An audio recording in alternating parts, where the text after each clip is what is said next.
Cactus Bowl in Tucson, where this guy has gotten a second chance in this mulligan format title match. He's the top seed. He's taken on Russ Oviatt, who had 4 mulligans and has used them all. Now shooting up here in the 8th frame. He's got 4 in a row working after deleting a mulligan twice. He deleted a bucket, he deleted a 6, 7, 10, all in this lane. If he can strike here and mark in the 9th and the 10th, he wins, but he's done anything but strike on his last 2 shots on this lane. Here we go. No, wide again, and it gets even worse. Every time he mulliganed, it got worse. He started with a bucket, which turned out to be the most makeable thing he left.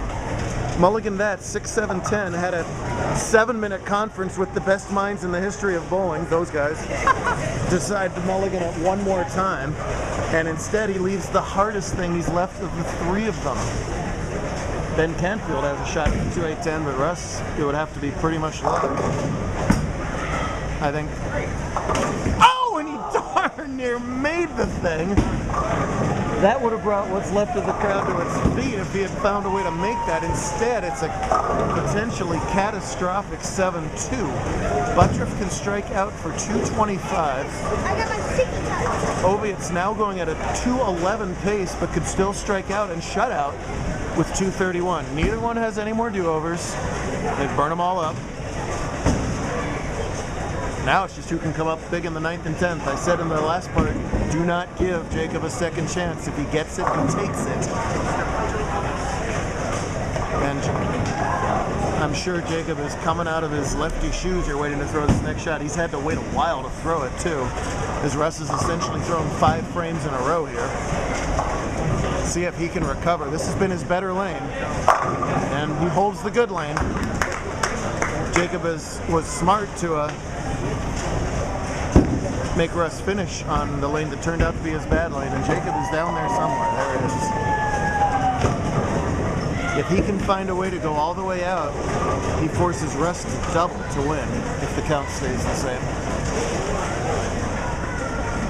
34, 94. Has to pick up at least 10 more pins to make Russ mark in the 10. So really anything can happen here. This is the key shot. They're all key shots the rest of the way, but here we go. Come on, Jake. And you could not have put it in the 1-2 any better than that. That's impressive from a guy who's been impressive for a lot of years with this now. He had to wait 6, 7 minutes to throw that shot. Russ went through all of his mulligans and thought about it for a while. Stayed over there to the side, kept himself, in focus, and just pured it right there. But he can't shut out Russ. But Russ is going to be on a lane where he hasn't even gotten 8 in the last 3 shots. It's true.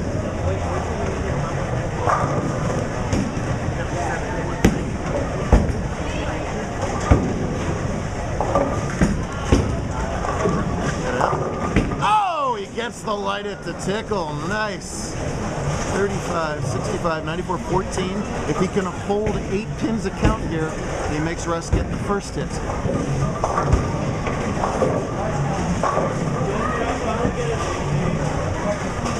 Nickname? What nickname is yours? Cookies? How about the chocolate for your Chad the Chalkboard Alexander. I like the way that sounds.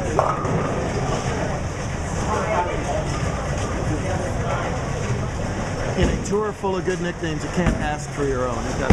Here we go. Wow, and he doesn't hold the count. And the match changes back and forth again. And let me show you the scoreboard so you can draw your own conclusions. That's 191 now with that 6 count.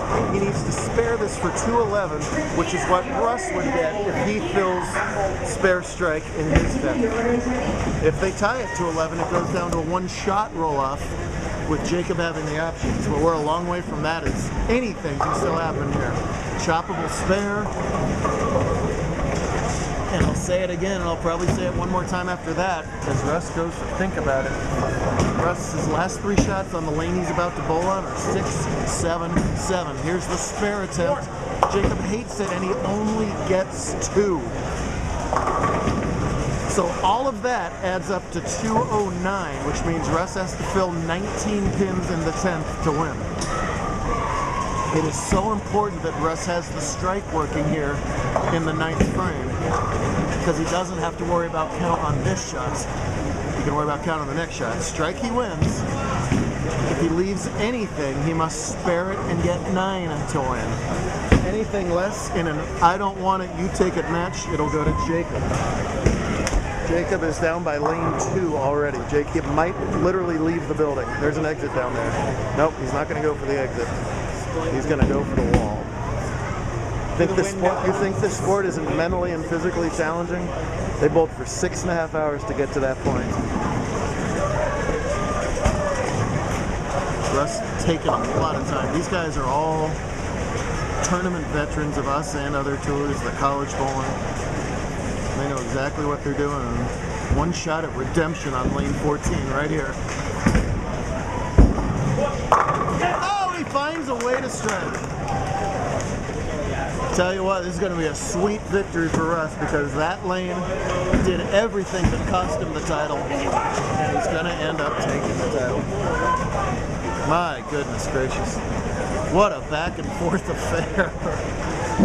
I'm glad we cut to the third part, because it would be at 15 minutes if I didn't. Found a way to make the shot. Bucket, mulligan. Got worse, 6-7-10, mulligan.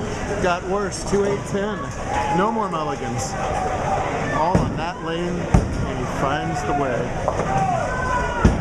He'll get him back in poker tonight. Might see some check raises out of Butturff later. There's the dead flush hit right there.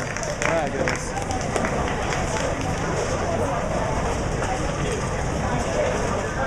A tense match on a tough pattern. The Soviet Union reigns supreme again. There he is. Great job out of 2 tense competitors. Great job to all our winners. We'll do it all over again at the Giant Pickle tomorrow. Say goodbye, Pickle. Bye-bye, JBT. Thanks for being here.